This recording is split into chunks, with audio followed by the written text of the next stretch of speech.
are listening to a free version of Majority Report with Sam Steeder. To support the show and get another 15 minutes of daily program, go to majority.fm, please. The Majority Report with Sam Steeder. It is Monday, June 10th, 2019. My name is Sam Steeder. This is the 5-time award-winning Majority Report.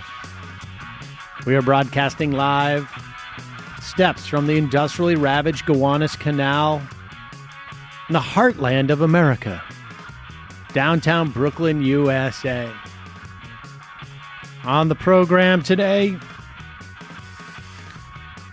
Chief Washington correspondent, The Intercept, Ryan Grimm, on his book, We've Got People. Also on the program today, caught in a lie, Donald Trump claims there's a secret plan for Mexico to fix immigration. Also on the program today, Senate tries a bipartisan effort to halt Saudi Arabian arms sales. John Dean will testify to the House Judiciary Committee. North Carolina fails to overturn the governor's veto of the latest forced pregnancy bill. Donald Trump ends fetal tissue research at the NIH, as well as federal funding.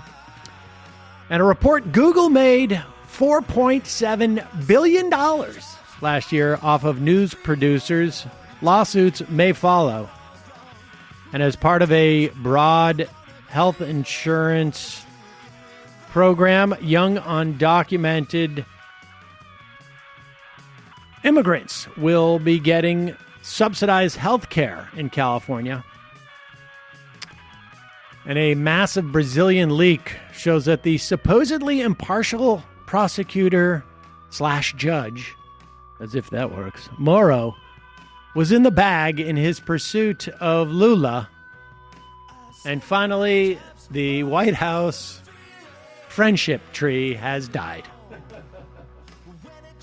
All this and more on today's program, ladies and gentlemen. Thanks for joining us. Another week of fun ahead of us, ladies and gentlemen. Glad you could start it off with us. And we look forward to your being here. I just want to mention this is it's pretty sad. I did not know this guy, but I read his work quite a bit on various outlets, Salon, The American Prospect.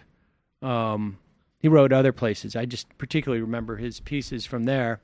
And also on Twitter, Simon Malloy passed away. He apparently had an extended battle with colon cancer.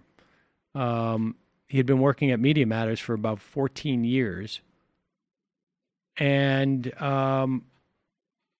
he has a family with kids and whatnot. And so there's a GoFundMe to help support his family.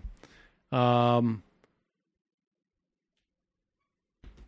also a donation to the Colorectal Cancer Alliance. So we've placed that on the blog, and on we'll put it in the podcast description. Sad, someone that young in particular, obviously with children, passes away, and appreciate the work that he did. Real shame. So check that out.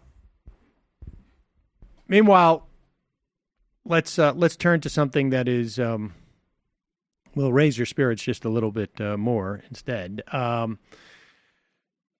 People are still apparently interested in Steve Bannon. Steve Bannon headed to Europe ostensibly to sort of expand the Breitbart empire, right? Wasn't that his agenda? Well, it wasn't Breitbart. It was his empire as a global fascist as a global fascist strategist. But wasn't he going to do this as part He's of not part Breitbart? of Breitbart anymore. Oh, is he not? He was kicked out of Breitbart. Oh, that's right. This And is his own Breitbart, thing. all of that seems It's called to the movement. faded. Right. Okay. So he's got this movement, and he went over to Europe to see if he couldn't jumpstart fascism over there. He having had jumpstarted it here, and it maybe not going necessarily the way that he wanted it to. Or maybe he knows that we got to go tit for tat, back and forth. Every now and then he rears his head, and media just jumps at the opportunity to talk to him. I think maybe we are ending that era now. That is what is most interesting me about this moment here from the Axios show. Jonathan Swan, coming off of his conversations with the boy prince, Jared Kushner, apparently interviews, are they in an elevator? I'm not quite sure what's going on here, but they seem to be, no, okay, they're not in an elevator, some type of press conference. So here's Jonathan Swan asking Steve Bannon how his program to turn Europe fascist is going.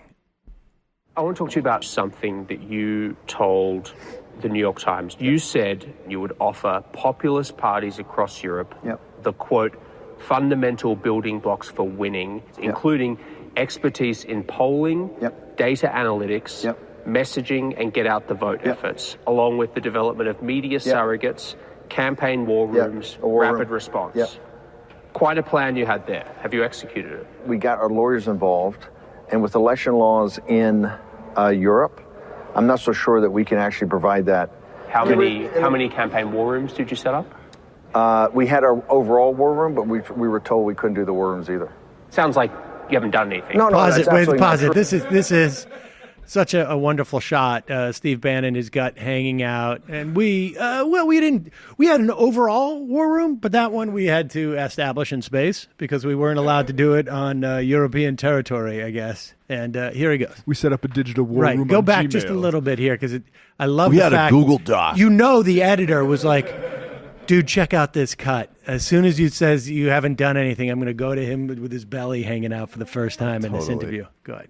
You executed it. We got our lawyers involved, and with election laws in Europe, I'm not so sure that we can actually provide that. How many campaign war rooms did you set up? We had our overall war room, but we were told we couldn't do the war rooms either. Sounds like you haven't done anything. No, that's absolutely not true. If you go back and talk to the individual parties, we've done tremendous... Who should we talk to? What do you think Salvini would say? I think Salvini said, hey, these guys are solid guys, and they've given us a lot of overall advice. So we spoke to Salvini. Yep. Salvini said he's spoken to you twice in his life. Barely knows you. Well, I mean... But is that true with Salvini? He said he's only spoken to you twice ever. I think maybe 3 or 4 times. We've talked to Salvini 3 or 4 times. I think a cynic might say, okay, Steve Bannon, Trump purged him from American politics, cut him off at the legs, and now he's taken his show to a monastery. He's hanging out in a monastery trying to get crowds in Europe. I mean, is this just because you don't have relevance in American politics? I think I have a lot of relevance. It's brutal. Yeah, the shots and the pacing are kind of reminiscent of The Office there. It honestly, that was... Fascist David Brent. You were well done. in a monastery now. I mean, Jesus. Yeah. That reminds me, actually, there was a... Harry Enfield did a mock documentary in 1990 called Sir Norbert Smith. And it is about an aging British actor.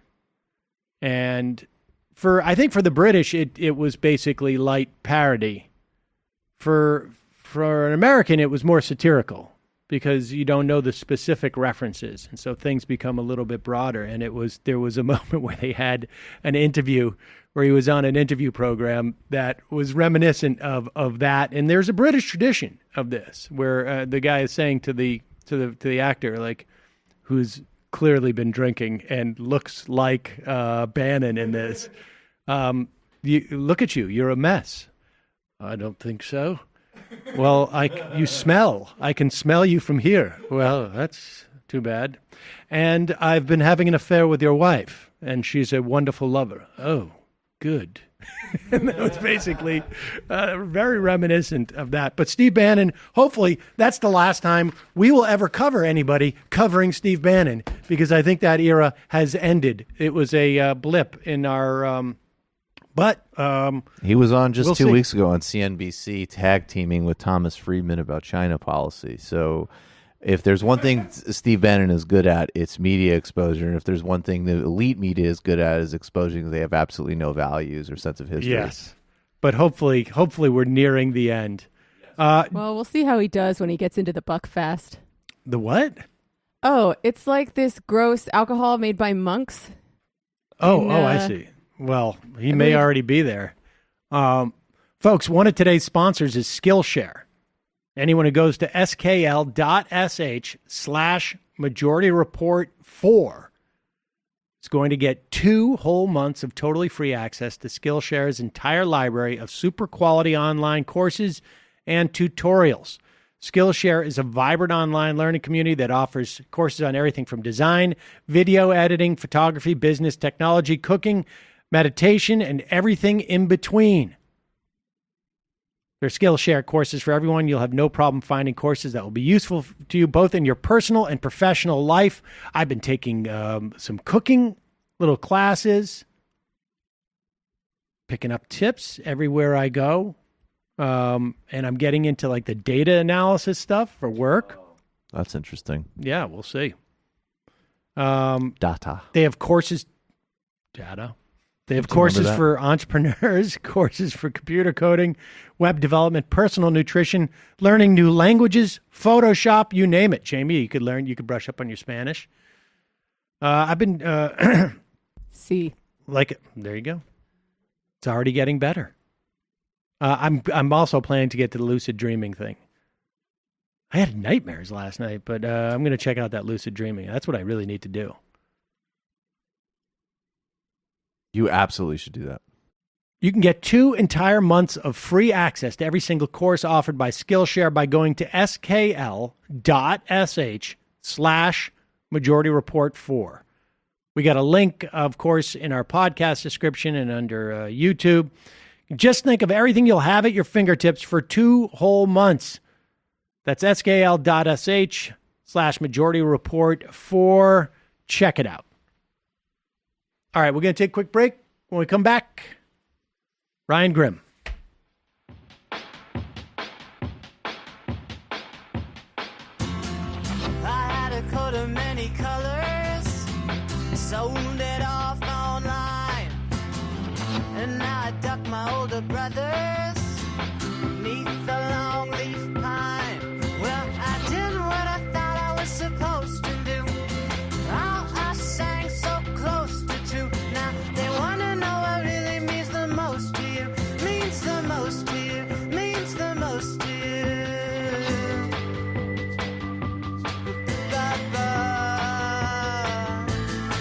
Oh, sunlight, sunlight, baby, we just let go of the night now slowly. And we won't dance, we won't sing, we won't talk. We just go watch how it dance. Sunlight, sunlight, baby, we just let go of the night now slowly. And we won't dance, we won't sing, we won't talk. We just go watch how it dance.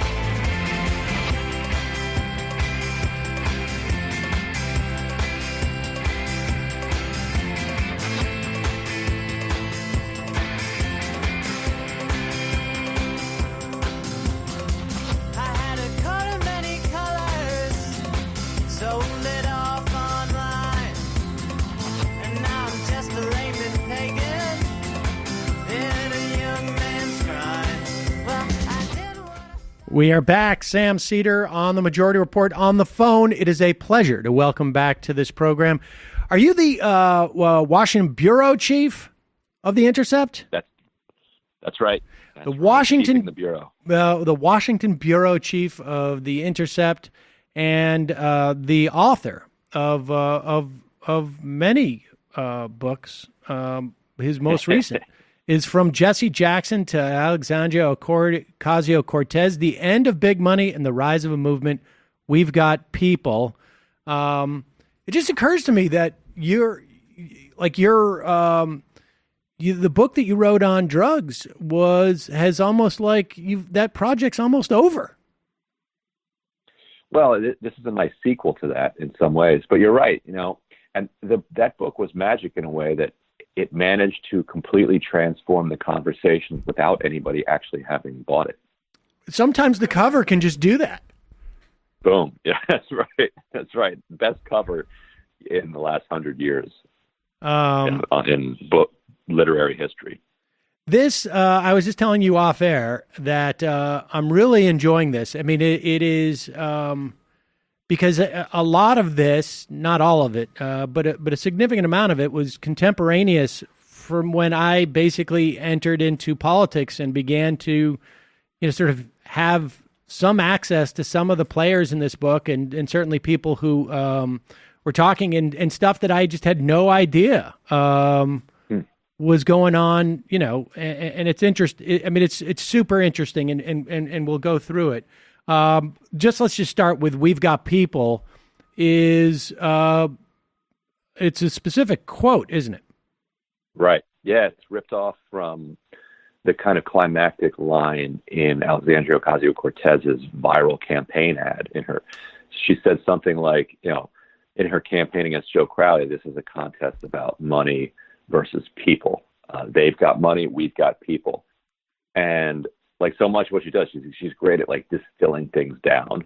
And I heard that phrase. I was like, we've got people. They've got money. We've got people. Like that basically, puts not too fine a point on the coverage that I've been doing of the Democratic Party and the resistance within it for the last like 12 years or so. And so, yeah, I lifted 3 words of it for the title. When you look at these 12 years that you did the coverage and you start the book during Jesse Jackson's campaign, I mean, his first one, I guess, was in 84, but, 88, he comes pretty close. And then I want to go back, but just to keep it just a little general, like, is this a story because it seems to me there's 2 sort of parallel tracks that are more or less aligned, but not completely aligned, of ideology within the party or with like sort of a disposition within the party. Do you know what I'm saying by that? Yeah. Mm-hmm. Yeah, I think that's right. And I think by disposition, you kind of mean the fighting spirit. Yes. The willingness to take risks, to say what you really believe, to put it out before the American people and trust in their kind of judgment, versus the parallel generation of people like Nancy Pelosi and Steny Hoyer and Chuck Schumer, who lived through the Reagan years and internalized the idea that we live in this irredeemable conservative center-right country, and that the only way for Democrats to cling to some modicum of power is to pretend that they're somewhat conservative as well. And so it creates a different disposition. And it's been interesting going out on this book tour and talking to people who've actually read the book, which is very flattering. And so many of them just say, why won't these Democrats fight? It's not even that they are pining for them to win even necessarily. They just want them to fight for something. And if you put up a fight and you lose, at least you went for it. And there's some dignity in that. But that I think disposition is a good way of putting it. And well, I mean, I want to circle back, but let's have part of this conversation now. I mean, because during the Netroots years, right, when you basically started reporting, and more or less when I entered into doing whatever it is I do here, you didn't.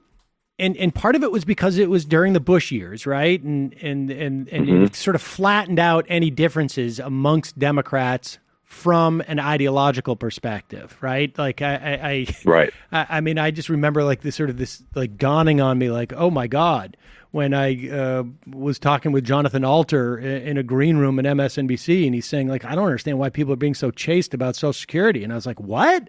You wrote an autobiography? You wrote a biography about FDR? Are you kidding me? Like, I had no idea that you were that open to cutting, you know. But we didn't talk much about ideological differences.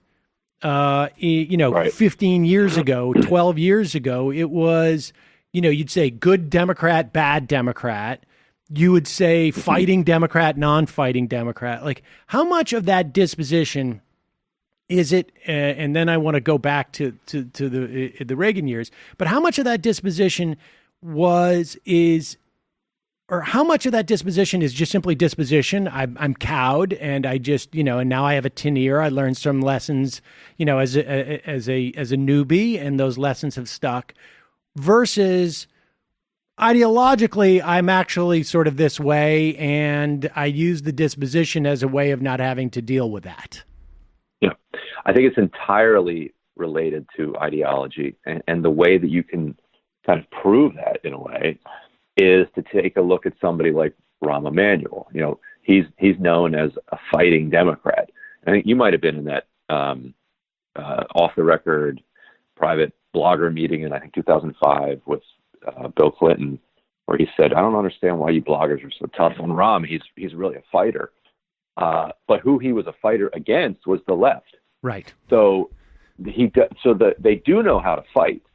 Democratic Party to this day knows how to fight. Look at the DCCC and the lengths that it's willing to go to crush insurgent primary challenges before they've even been launched. And so when the opportunity to go after the left surfaces, then all of a sudden their disposition changes, and they do become these fighting liberals. And so that leads me to conclude that the disposition is really just a piece of ideology, that they do know how to fight, but they're just accustomed to not fighting for the left, but rather against the left. Right. But I don't know if that still fully answers my question as much as like they're afraid to fight the right because your argument is during the Reagan years. And it's interesting to peg it at the Reagan years, because I think a lot of times, you know, like 10 or 15 years ago, we would have pegged it to McGovern, maybe even more recently, right? Like this was the lesson that people are living out from McGovern era. And that's why we called it hippie punching instead of like, you know, punching to the left. It was hippie punching at that time. 10, 15 years ago, we refer to that, you know, beating up on the left. You know, and ostensibly like the way that they did it. But why is it the Reagan era? I mean, I remember going into college and having my government professor, the government professors address us on day one saying there's been a realignment. It was 1984. It was the second election.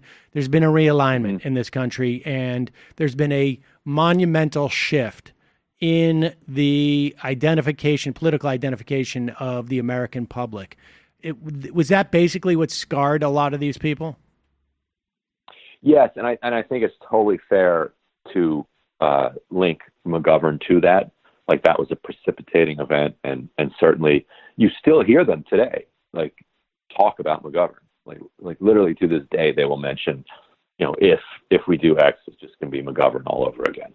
But Mondale lost, you know, extraordinarily badly as well. And the reason I focus more on the Reagan era is because not just, you know, it wasn't just that McGovern lost, you know, but you still had a kind of Rockefellerian kind of Republican Party at that time. So they everything they stood for wasn't being, you know, thoroughly rejected. Whereas in the 1980s, this was the rise of the new right. You know, this like insurgent Republican class comes in the 1978 midterms. That's when Newt Gingrich is first elected, then followed by Ronald Reagan, who's a new kind of Republican.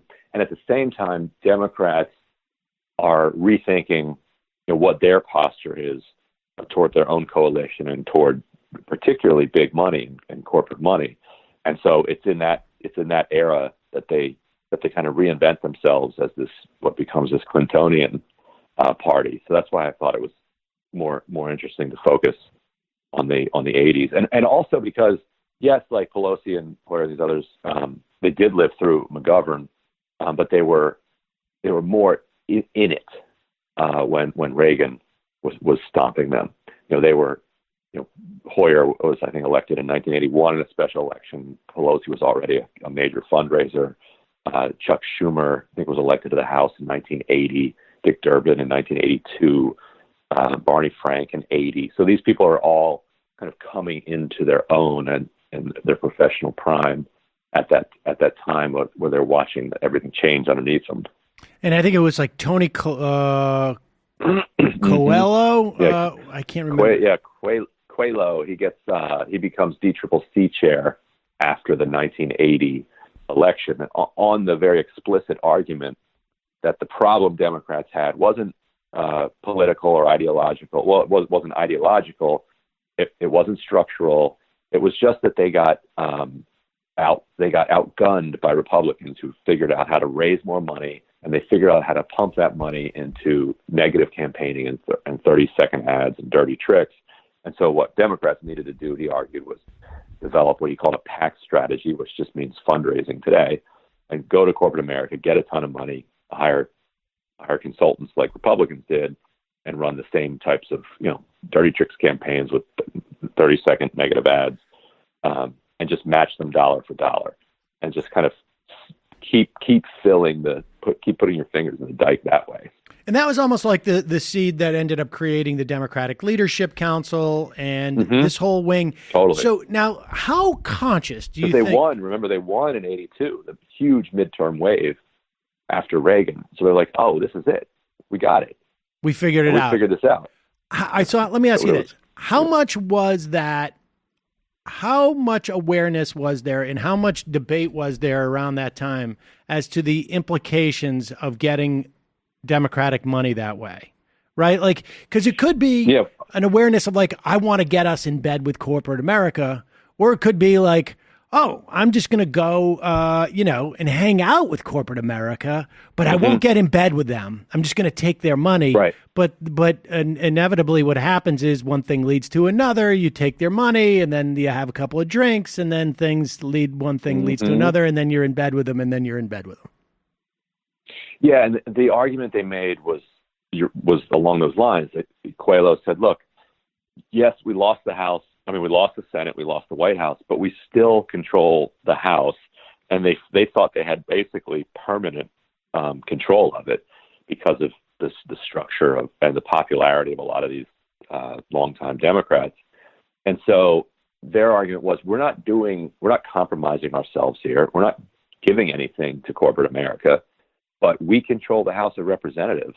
And so they need to pay up. Like, that's how this new system works. Like, if they want their legislation considered, if they want to meet with us, if they want to be part of the tax reform that we're going to do, and all the other work that we're going to do with the Republican Senate and the Reagan administration, then they need to ante up.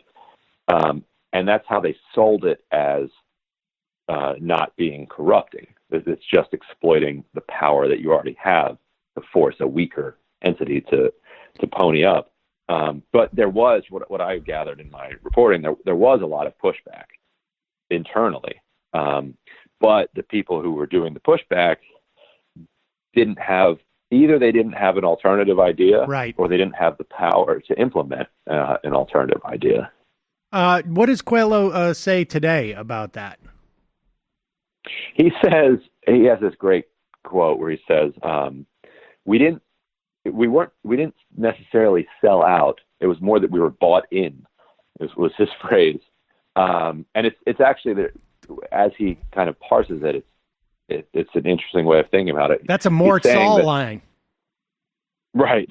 He's saying that, like, we wouldn't take a pile of cash and do something for it, but all of our strategic legislative thinking was constrained and guided by the PAC strategy that we were taking. That you're doing a housing bill, and this particular company or industry doesn't really like it going in this direction, and then you don't even need to talk to them. you just kind of don't go in that direction. You pursue the path of least corporate resistance wherever you can, and so that ends up just corrupting the process, but without a direct quid pro quo, cash for a particular line of legislation. Did he express regret? I mean, I only ask, you're only focusing on something this is sort of small, because I think that dynamic that you've just described is really the hinge that all of this turns on. Mm-hmm. Right? I mean, no, and he's a lobbyist now. So no, like he and a lot of the others feel, and it's not an obvious question, but so he and the others feel like there was nothing else that they could do. Right. They feel like they were facing the fascists, like they were at the gates. They were inside the gates, and the New Deal coalition had broken apart, and that without a new coalition to put together, this was their only choice, and that they did this, and they made some difficult compromises to save the republic from complete collapse. So there is not much regret. Now, people who say that people will acknowledge that people that talk to you from that era, they'll acknowledge, yes, it was a lot more corrupting, or it was as corrupting as people predicted that it would be, and more corrupting than its defenders said it would be. But many of them will still say, but there wasn't necessarily another option. Now, the only other option would be to get thrashed and then come back from the ashes, reconfigured in a different way, right? I mean, because that would have been right, and then they got thrashed anyway. Right. All right. Well, then all right. So go forward to Jesse Jackson, because I mean, one can only imagine, like, if the internet had existed in 1986, right? Like, right. Our history might be very, very different in a myriad of ways. Right. But go ahead. Right. I mean, just tell us what happens with Jesse Jackson there.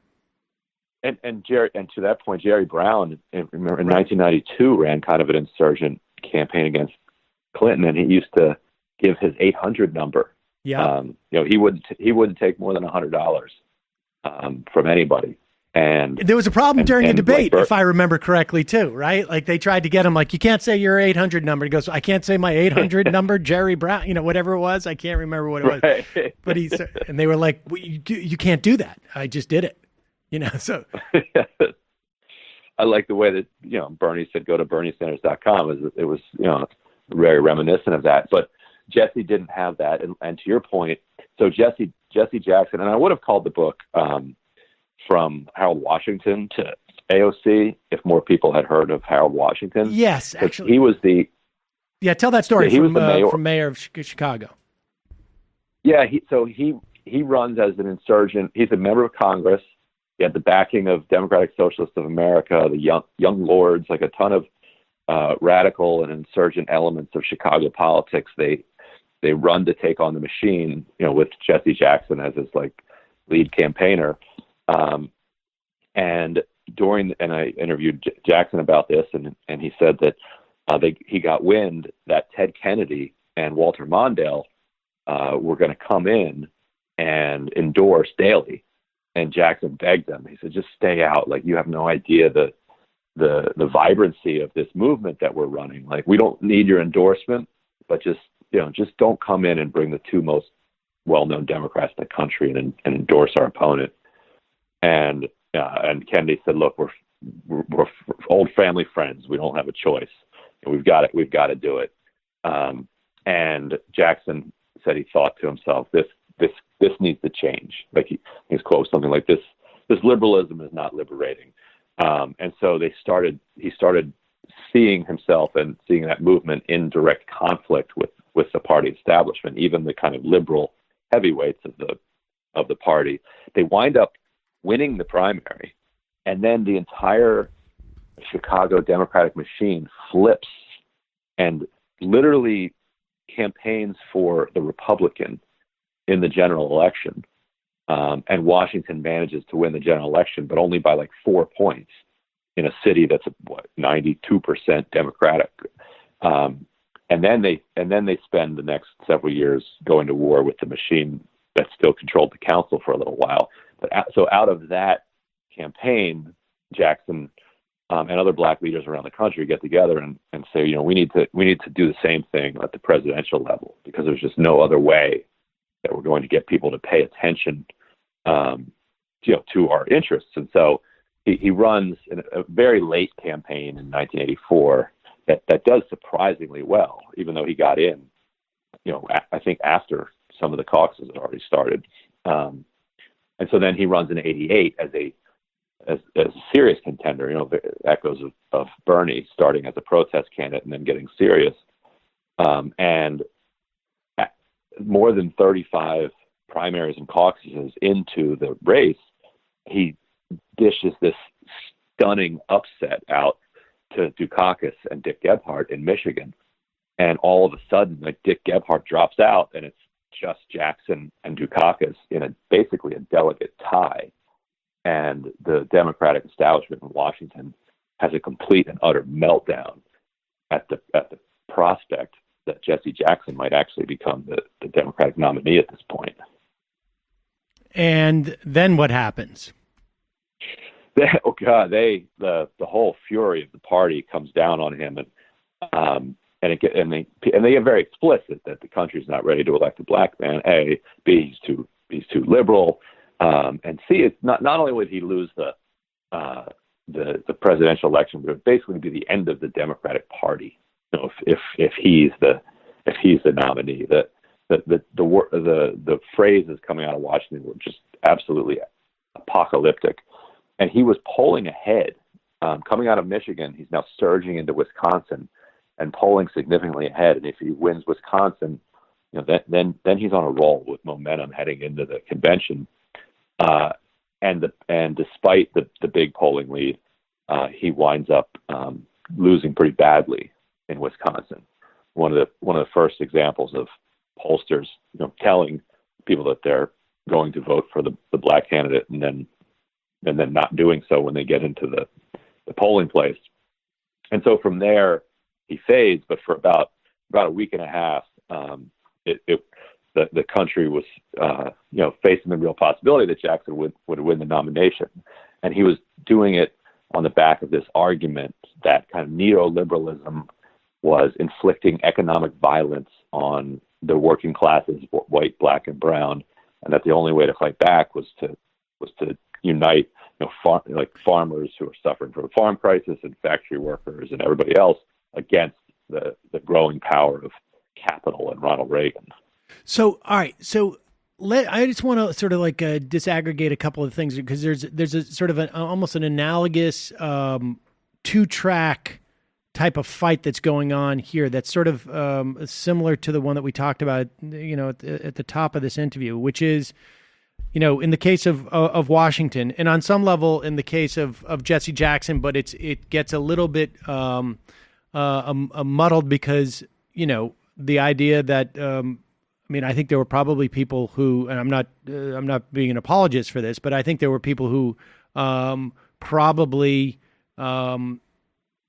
sincerely felt like the country is not ready to elect a black man to be president in 1988, and we've got to get rid of, I remember quite distinctly this election. We've got to get rid of Reagan, even though it's George Herbert Walker Bush who's running. It's still the Reagan era. People perceived it that way, and there was this sort of immediacy. But there's two things that are going on here. No, go ahead. Well, in the Washington case, makes it a little bit more explicit. How much of that was, this guy's not part of our network, and so therefore we don't like him, versus this guy's his politics. Because this also, the Harold Washington thing reminds me a little bit of Martha Coakley when she ran for Senate in Massachusetts. Now, she came from the West, and Massachusetts, there is a very much of an old boy network in Massachusetts politics. And my understanding is that they basically just said, we're not going to give her support in the general election against Scott Brown. We're walking away. And Yep. And that I don't think was a question of as much as politics, because I don't think her politics were particularly, ideologically different from these these establishment politicians in Massachusetts. Right. But it's just like, hey, wait a second, we're not going to be the ones to get the largesse. We're not going to get the jobs. Right. Mm-hmm. We're not going to have the ability to call people and say, hey, I want that low license plate number, whatever it is. Like that's right. Like how much of it is just a machine that is distinct from, ideology, and how much of it is ideology when you see this dynamic at play? So he had all three things going for him or going against him, depending on how you see it. Part of it's race, deeply racist city. All American cities are racist. Chicago's especially so. Particularly in that era. Ideologically, like he had the support of the DSA because they recognized that he kind of aligned with a lot of their politics, and he was talking about he ran on firing the police chief. He ran against police brutality. And he ran against the kind of economic interests that ran the city, and so there definitely was an ideological gap between him and the machine. And then third, he had the thing that you talked about. He wasn't one of them. Like he was, in a city that is run on spoils. Like there were going to be no spoils to hand out. And it's one of the most old school machines out there. Right. How you vote determines whether or not you get your trash picked up. And so that was a huge part of it too. But it wasn't just that. Like with Martha Coakley, I think you're right. It's more like it's basically just that. The rest is nihilism. Right. They don't really care. But in this case, it was a mix. all of it. And there's also that parallel we should also say, and I'm jumping ahead again, but you wrote a piece about the 2018 primaries that talked about the DCCC coming in and basically being at odds with local folk running for office or trying to recruit candidates. And I combined the reporting you did there with the I think it was Theta Scotchwell and Lena Putnam. I think I'm getting her name wrong. I think, and there was one other person who did similar research. And the stories were similar. Some of it involved ideology, but some of it was just like, hey, we're the experts and we come from Washington. Yep. We know what we're talking about, and you're going to do what we say because also this is our business. Like this is how, we throw money to certain consultants, and then when I move on to my next job, they get me my next job, or they help me out, or they're social friends. I mean, people experience this in their real lives all the time. It's just that the stakes are a little bit less public-y. Yeah, and the best example of that would probably be Laura Moser in that Texas primary, because she was not an insurgent leftist candidate. She was part of the resistance. She launched this daily action app that let people make a single text or a single phone call a day to resist Trump. She was pro Pelosi. She was just a fairly liberal Democrat, but her husband worked for Revolution Messaging, the consulting firm that kind of worked on the Bernie Sanders campaign, which meant that it was the black sheep of the Democratic consulting world. And when they attacked her publicly, this made big news. It was so strange that the DCCC was attacking a Democrat publicly. One of their most significant takedown points of her was that she had used her husband's consulting firm for some work, which was just a hilarious charge for the DCCC to make, because the executive director of the DCCC's wife was at the time getting a bunch of contracts from the DCCC, and like this is like that's how the DCCC right. does it. That's not an anomaly. That's just what you do.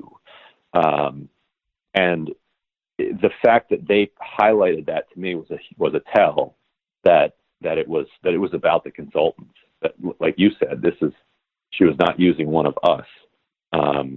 This is a threat to the, if Revolution doesn't just do Bernie Sanders campaign, but starts doing winning House campaigns, then that's a threat to the whole DCCC consulting nexus.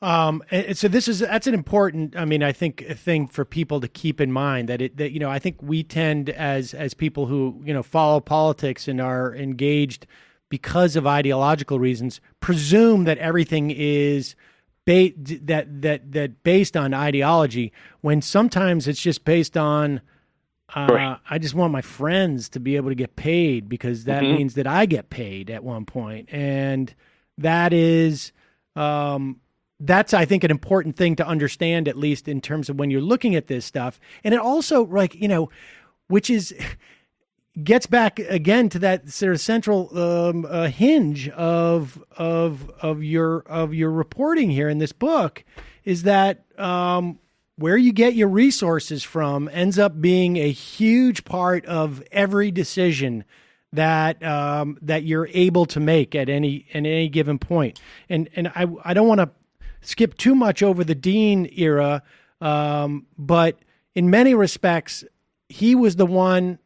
Jerry Brown tried it, but Dean, in the internet age, it seems to me, built the framework for, and I'm not saying he himself, but the people on the campaign built a framework for the small donors. And so many of the people that influence our politics today in some way, particularly on the left and the more populist arguments, came out of that campaign.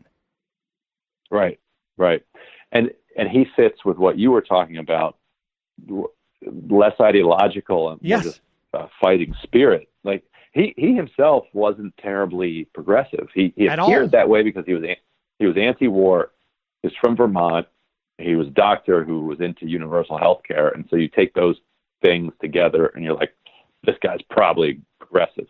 We've since learned that that's not necessarily the case, but he was one of the few people who was willing to go right at Bush when Bush was at the height of his war popularity, and so that willingness to fight is what gathered so many people around him. And I think that's a big difference between his campaign and Jackson's. And Jackson didn't have the ability to translate all of the energy that exploded around him into small dollars that could then be invested in TV ads and building the infrastructure of a national campaign. Whereas Dean did have that. And so it took him from a huge long shot of a candidate to the front runner and presumed nominee for a while. And there was until Democrats decided he wasn't electable, but that's another story. Well, yeah, it's an interesting story too. Insofar as there was intense dislike of Dean on the campaign bus, as it were. Like the press didn't like him. There was that was where sort of, and again, like this point can't be made enough. Dean is a perfect example of this. Dean was rather conservative, at least from a financial standpoint. And as governor of Vermont, and the dislike for him was in many respects like the fact that his campaign was the birth of, I think, like the amateur journalists and the activist journalists that came with the blogs that the press really hated at that time. Really, with a white-hot passion. Right. It's hard to quite appreciate how much they hated bloggers at that time. You can kind of sense some of it just in the rhetoric around the pajamas and sitting in their mom's basement eating Cheetos. But yeah, they felt like, and also, it was all bound up in they felt the collapse of the print journalism industry, and the most obvious and easiest people to blame would be the bloggers, rather than, Craigslist and all the other, threats to the print, industry. They saw these people as the ones that were driving them out of business. And it's just a couple of punk kids who had no idea what they were doing as far as the press was concerned. And it wasn't even just that from a business standpoint, because I don't even think they were aware of what was happening from a business standpoint. It was a status thing. Like you and right. Marcos Melitzis, but forget Marcos Melitzis. I'm trying to think of what Nate Silver's handle was, like Paco something or something. Right. Right. You don't have the same authority to talk about politics as I do, and the idea that right. People are reading atrocious and right. Some guy whose name we don't even know. And, are equating, atrocious with me, who works for the New York Times, is disgusting. Like, I mean, it was literally right. that type of personal, to the point where people thought that atrocious was Joe Klein, I think it was, because they wanted to imagine there's no way just some boob is writing with this level of insight. Right. And right.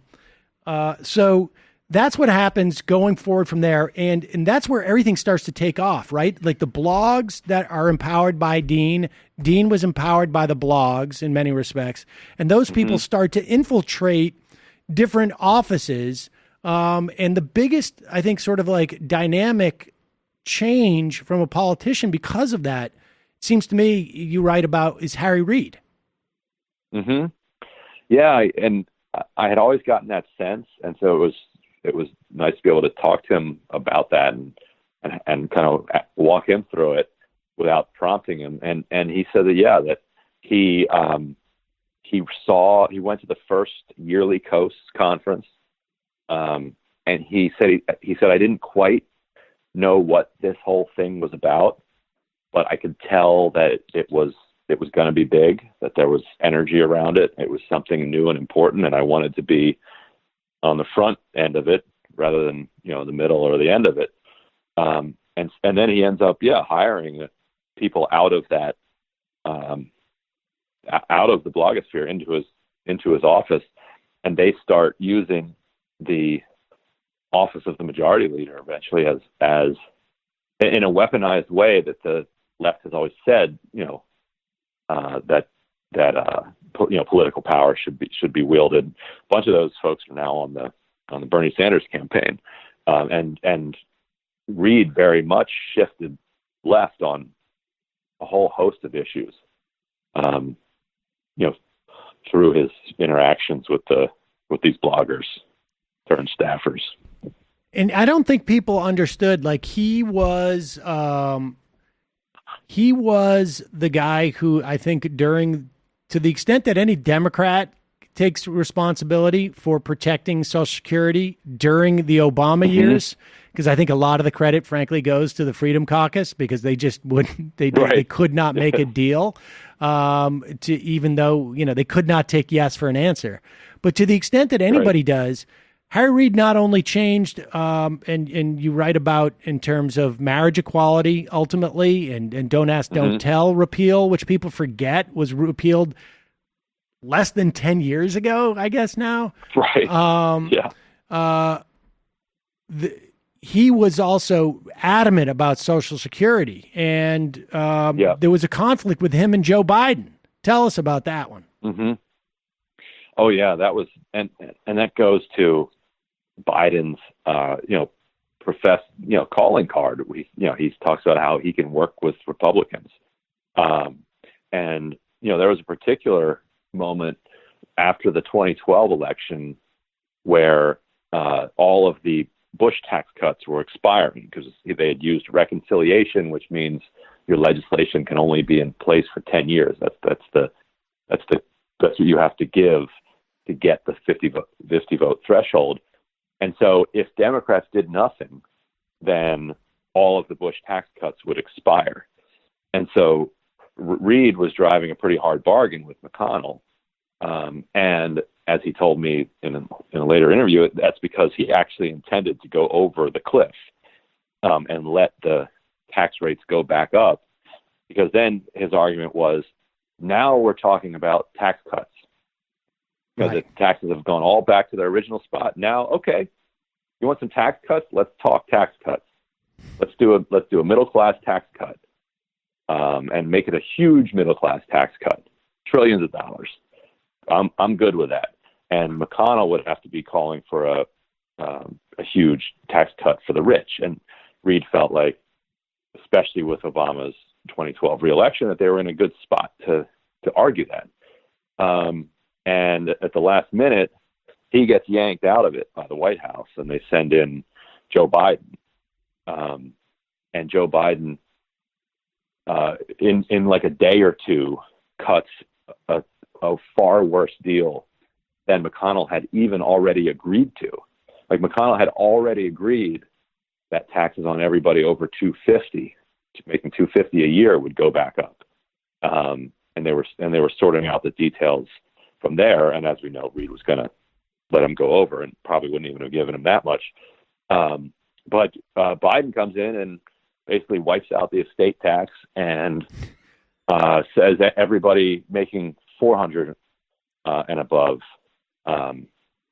so everybody between 250 and 400 gets saved by It's Biden. basically like Reid was like, I'm going to sell you this car for $25,000, and Biden comes in and says, I'll take care of this. I'm going to sell you this car for $22,000.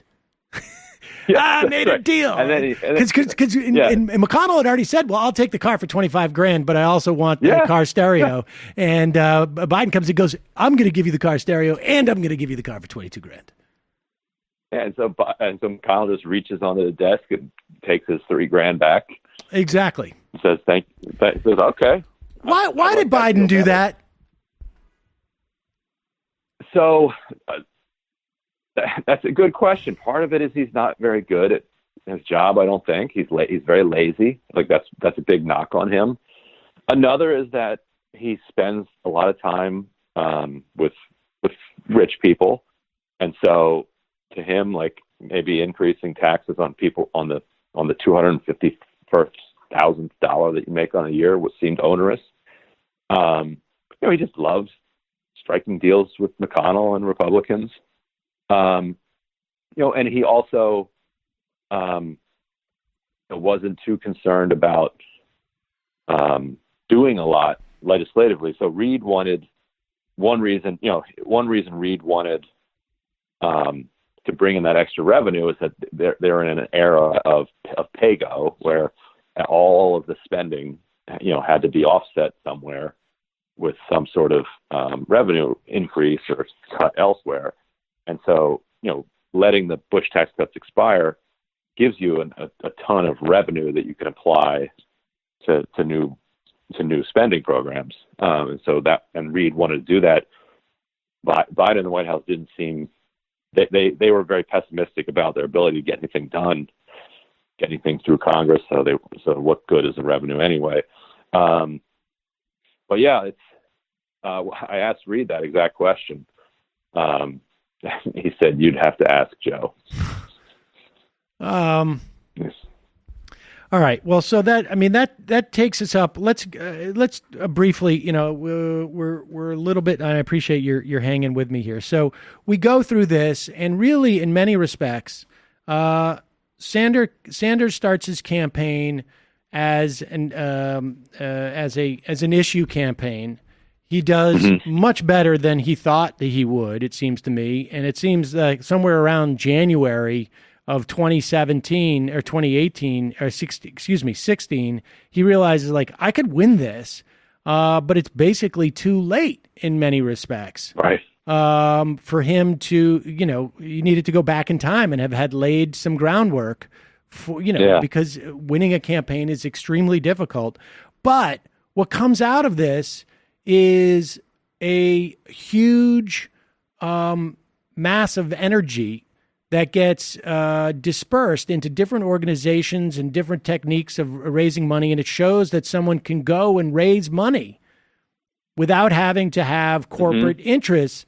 And let's just tell us a story about the Justice Dems, which came out of, which is like a third generation or second generation sort of Sanders people, and what decision they made that ultimately proved to be the right one.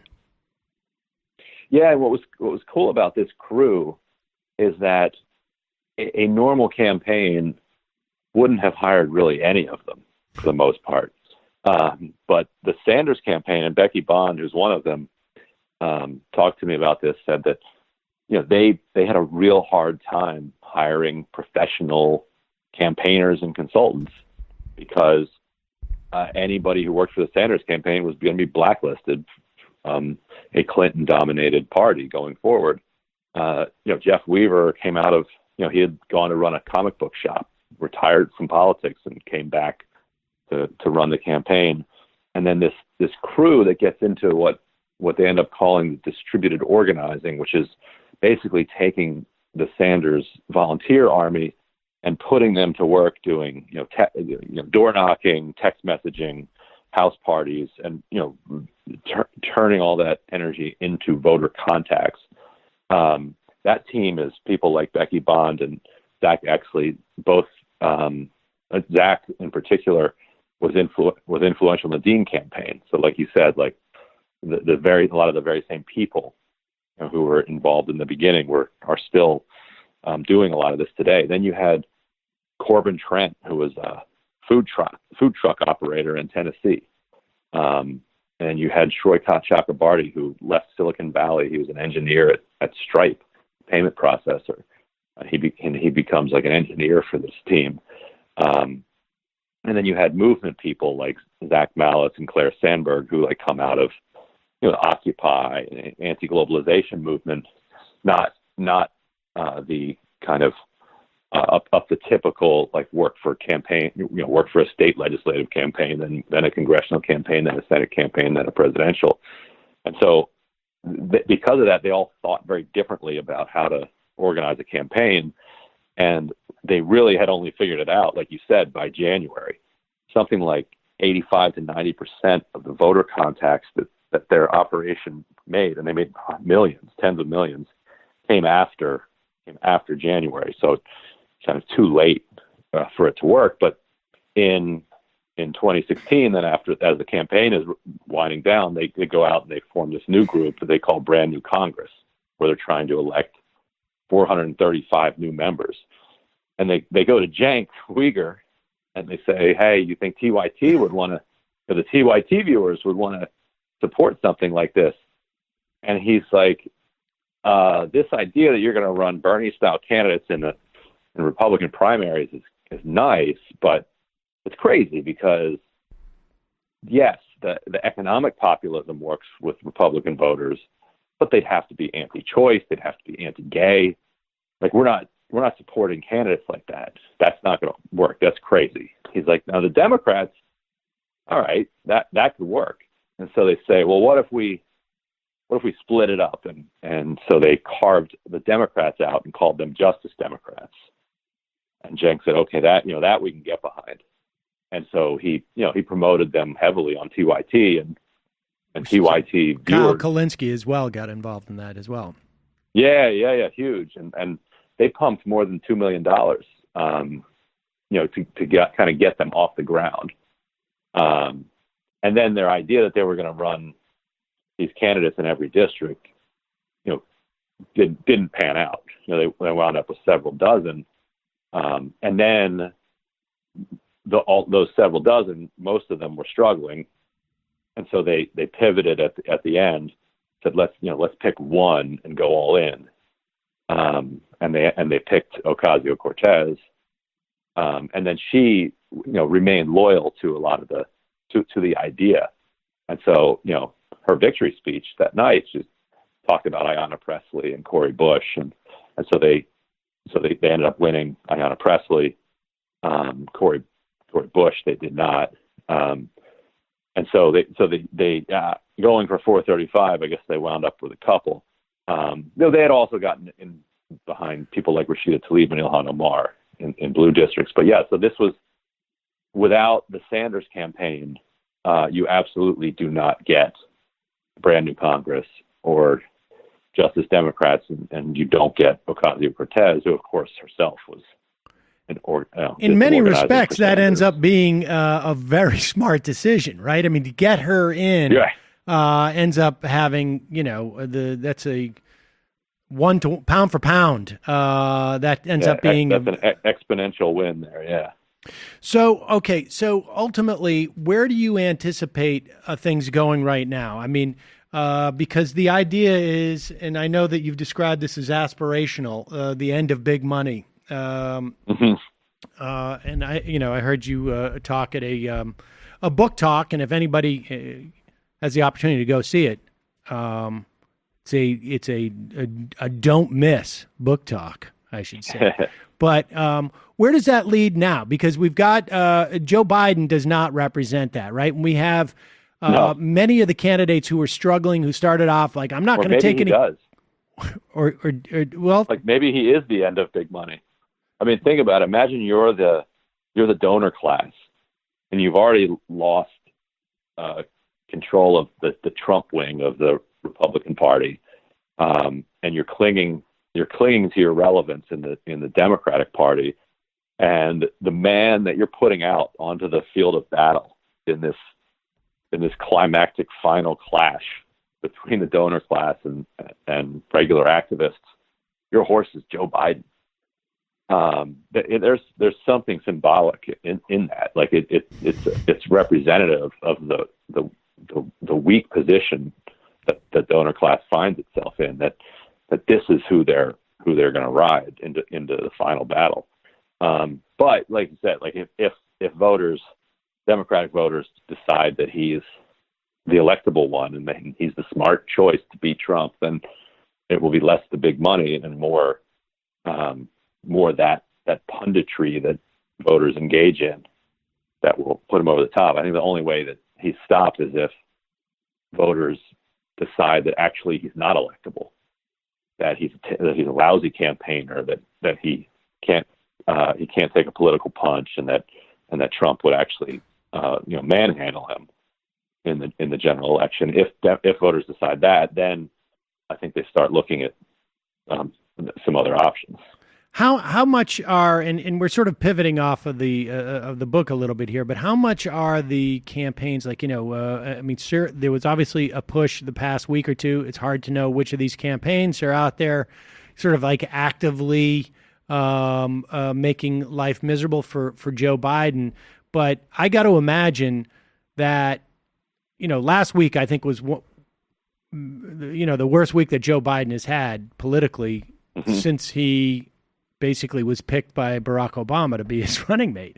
It was where he, had to reverse a position that he had held for 40 years after 2 days of criticism say like, well, it was because of the Republican, it was a pretty lame cover story. And actually a piece of the book rocked him back a little bit too. There was I pulled up a few quotes from him in the 70s, talking about, I'm not responsible for what my ancestors did 300 years ago. This is, it's not the white man's problem to, he shouldn't have to give anything up because of, what happened so long in the past. And then he said that, the two-party system is clearly going to be good for the Negro in the South. Right.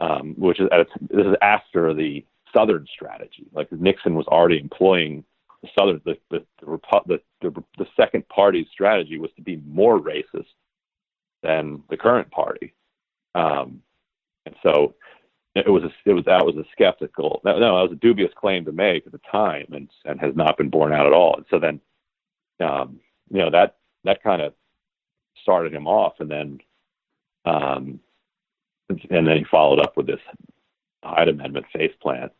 which like that should, like, if you're the electable guy, you've got to show that you're good at getting elected.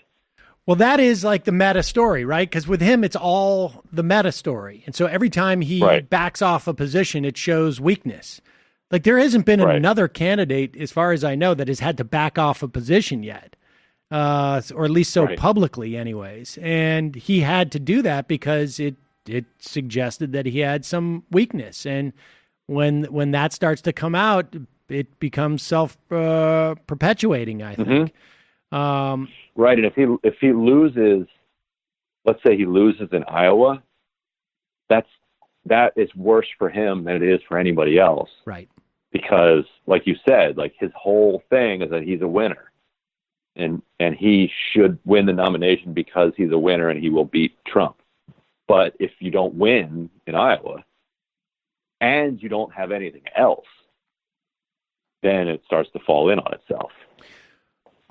You at the book talk, you had an interesting assessment of Warren and Sanders, and how you've sort of come around a little bit on Sanders, and people should understand that Elizabeth Warren, for people our generation, I'm older than you, but our generation in terms of like sort of like engagement in politics, at least professionally, Elizabeth Warren came out of nowhere.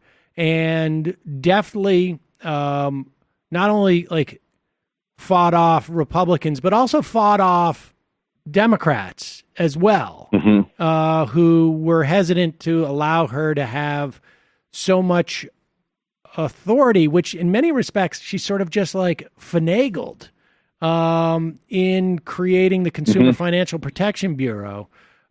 Just give me your sense of how your assessment of both those candidates and senators has evolved. Yeah, and the irony is that the centrist Twitter crowd calls me a Bernie bro relentlessly, which is ironic given what you said, in that our generation, we watched, we wanted someone to be, to have that fighting spirit and to recognize that one of the problems with Democrats is that they weren't fighting hard enough for what they believed in, and so she comes in, and her famous quote to the Huffington Post about the CFPB, she was like, asked about compromising a particular element of it, and she said, "My first choice is a strong, independent CFPB, and my second choice is for the Senate floor to be covered in blood and teeth." And that was her attitude. That was her approach. And this was, she's talking on the record here. This is not her aide giving a background quote. And every time that they would try to weaken the CFPB, she would push back, and there'd be public outrage over it, and they would back off the attempts to neuter it. And the fact that it got through it all is remarkable. The fact that it got through with a single, independent director and funding that can't be cut off by Congress is truly remarkable. And so we saw her doing that sort of thing, going after Tim Geithner in public, calling out, Democrats and Republicans, and at the same time didn't see Sanders involved in the like post 2009 Obama era fights. He ironically, the thing he got pounded the most for in the 2016 primary is one time suggesting that somebody should primary Obama, out of frustration over Obama's kind of deficit hawkishness, right, in the 2011 period.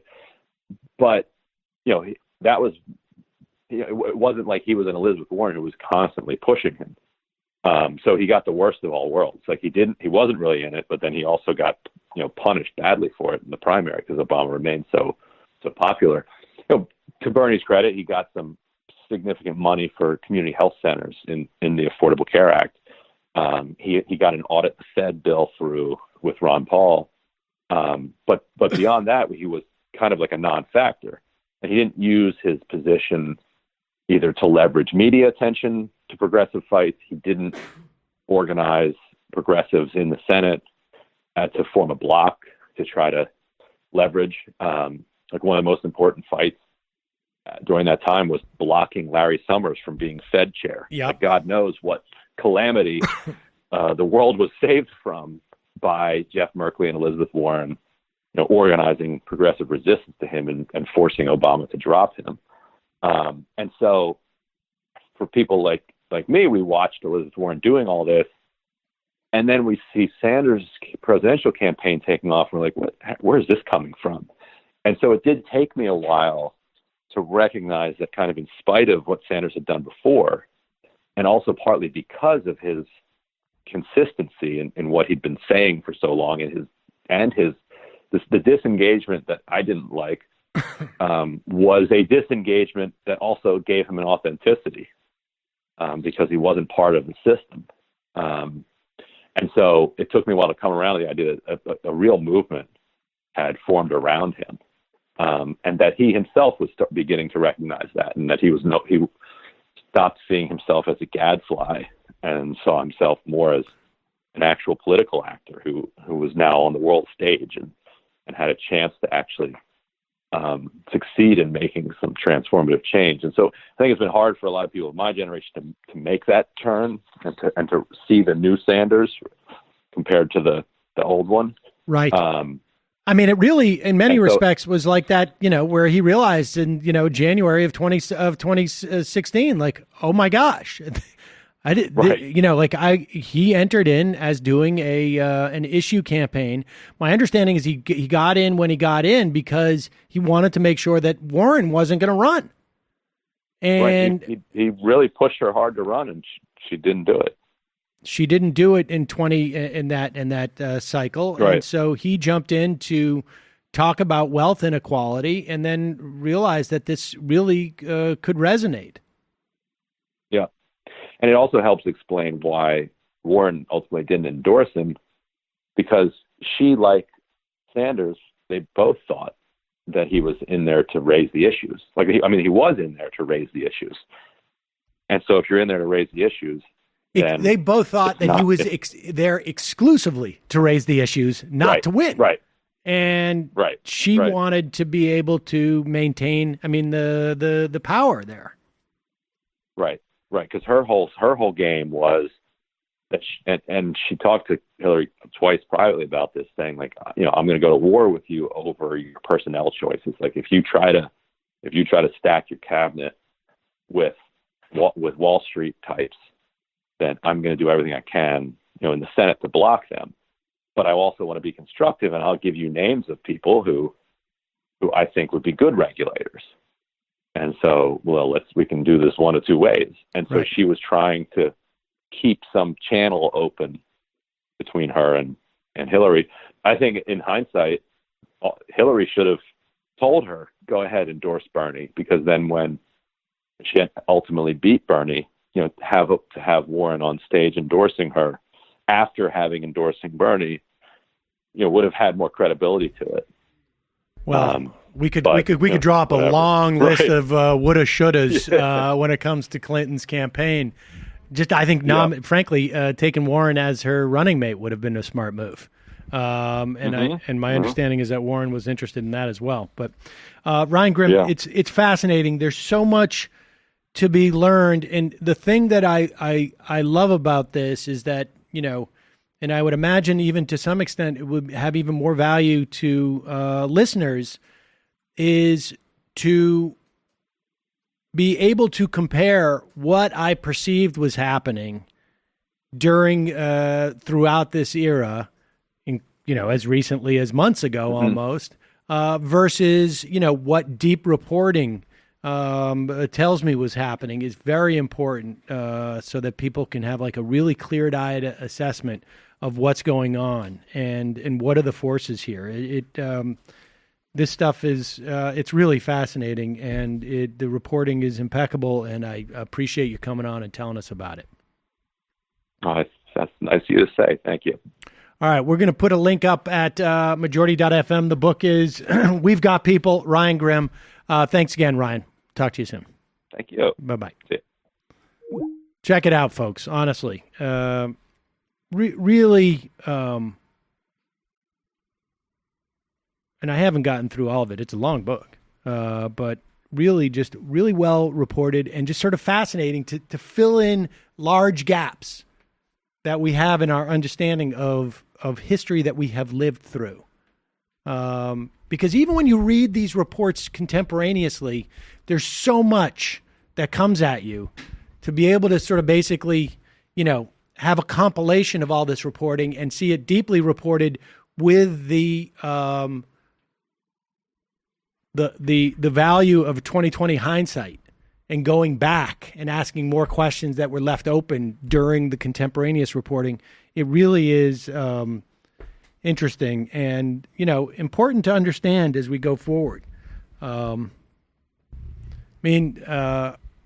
I've had people who ask me, this is not directly related to this, but we did touch on it.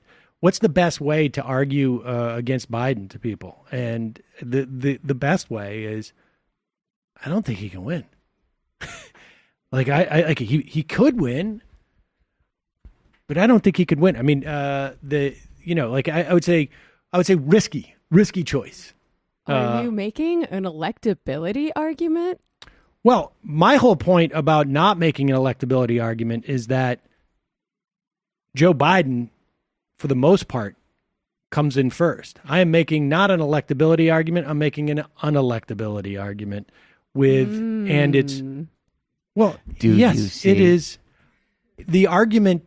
I'm not making an unelectability argument. I'm suggesting I'm generating unelectability propaganda.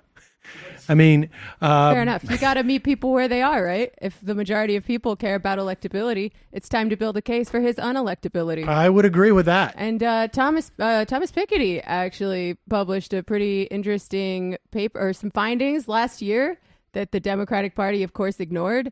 And he analyzed a ton of data, not just from the U.S., but from countries in Europe, saying that actually a centrist candidate is an incredibly risky choice in this day and age. Yeah, I think framing it in the context of ideology, is for a Biden supporter is a mistake because they clearly are not open to that, which is why they've settled on Biden. I think that it's more of like he's all over the place. He doesn't campaign hard. He's not the guy that people think he is. He's taking a lot of time off. One thing you could say about Trump is he certainly loves to campaign. Biden already seems worn out. It's only a couple of weeks in. I would also say that, honestly, to have to reverse yourself on such a major issue so early, to be forced to do so suggests to me that he doesn't have a good sense of where he fits in politically. And that may be a big liability in the general. Bhaskar wrote a good piece for The Guardian, but the title was, "If you care about beating Trump, attack Biden," which I think is a good blueprint. Yeah, I think so. 6 months ago, the problem with making the electability argument is that you end up creating Biden. Right. Well, historical conditions change. I wish, If you have data, if you have a ton of charts and graphs like the Piketty report does, I don't know if these people are going to look at them, but at least you have something to offer rather than a hunch. Yeah, but I don't think that people respond to data. Most people. I just think that, it is... Which is awesome as part of our new no data on this show policy. No, we're still going to have data. But right, I'm talking the people who listen to this show care about ideology. They care about policies for the most part. And they are less likely to be people like, I don't care what Joe Biden stands for. I just think he's definitely going to win. And how you argue with those people is different than how you argue with others, it seems to me. Sure. But that could be your follow-up book, Arguing with Others by Sam Seder. That was actually in FUBAR, but I could bring that around. How to something to that effect. Oh, like how to lose friends and alienate people? Yes. Okay, right. Folks, just a reminder, this program relies on your support. You can become a member by going to jointhemajorityreport.com. Every day, maybe every other day, some days you listen to this show, you wonder, how is it that it just shows up like this? Well, it's because of our members, and you can be one of them for just pennies a day. Jointhemajorityreport.com.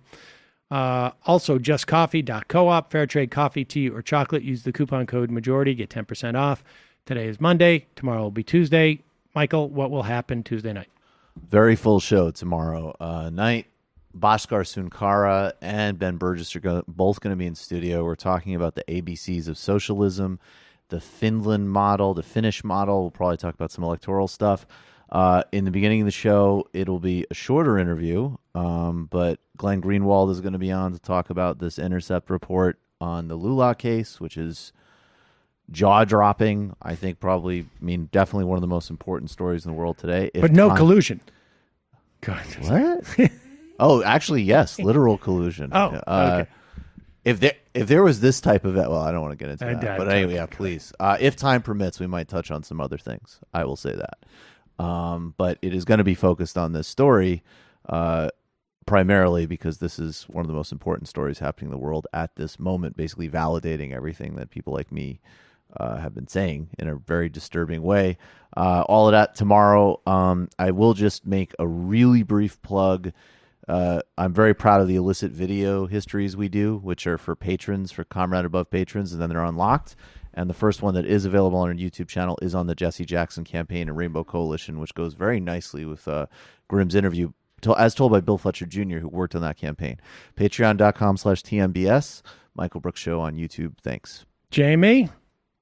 So Ben Burgess did such a good job when Michael had him on the Majority Report that we had him on the Antifada this past weekend, and we talked about all kinds of things. Why the left needs logic and should not cede that territory to twerps like Ben Shapiro who aren't even good at logic. Why Marx was a super messy bitch who loved drama, but that did not take away from the correctness of any of his arguments. I talk a little bit about my run-in with an Elon Musk fanboy, and we also talked with Ben in a bonus that's going to be out for patrons about the YouTube controversy with, Steven Crowder, homophobia, whatnot, and lots of other stuff. So check it out. Also, I cannot recommend enough. History is a Weapon, the last two-parter that Sean and Matt did on the 1970s. I think it's a really good companion to a lot of what you talked about today with Ryan Grimm and sort of the overarching political, economic, and social reasons for the neoliberal turn of the 1970s. And it's got consequences that are still with us today. So check it out. Matt. The fun and games have begun. Literary Hangover had its 1-year birthday, actually. Oh, whoa, congratulations. Week. And we zoomed over 200 patrons. Mainly because people really want this Orweller series I'm doing on the essays of George Orwell, the nonfiction. Surprise. And okay, there you go. And I can do one. It was definitely the way to go. Yeah, and have begun. Yeah, to eat each other. Okay, and and so we did Such Were the Joys, which we talked a little bit about how Orwell's dad made his money. He was sort of upper middle class because he worked for the opium trade, and so he got to see that part of empire. And we talked about Orwell at preparatory school and how he's basically lies about and libels some of his teachers in order to pursue education reform. So he's a good role model. Here's a quote. And you, sir, you're a pretender. I don't even remember where that came from. Who is that? I don't remember now. That sounds like Michael Cohen, sort of. All right, quick break. 646-257-3920. See you in the fun half. You are in for it. All right, folks. 646-257-3920. See you in the fun half. Are you ready?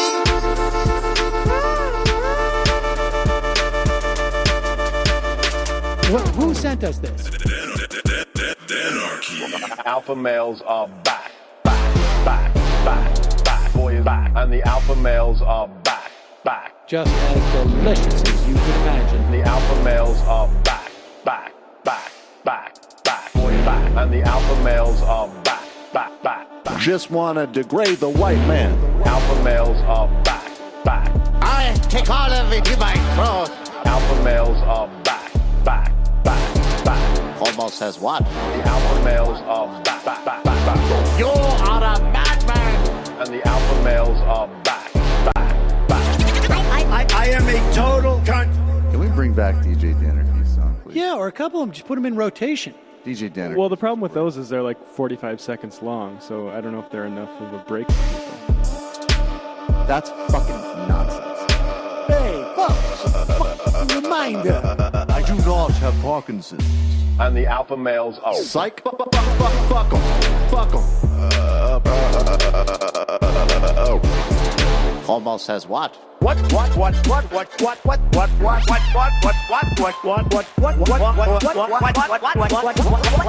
Homo says what? Hell of a lot of bank. Hell of a lot of bank. Hell of a lot of bank. Hell of a lot of bank. Hell of a lot of bank. All lives matter. Have you tried doing an impression on a college campus? I think that there's no reason why reasonable people across the divide can't all agree with this. Psych. The alpha males are back. And the Africans are black African. And the alpha males are back. And the Africans are black. See Donald Trump out there, doesn't a little part of you think that America deserves to be taken over by jihadists? Keeping it 100. Can't knock the hustle. Come on! Fuck things I do for the bigger game plan. By the way, it's my birthday! Happy birthday to me, Jew boy! I have a thought experiment for you. And the alpha males are back. Africans are black. Alpha males are back. Africans are black. Come on! What? Come on! Someone needs to pay the price for blasphemy around here. I am a total pussy.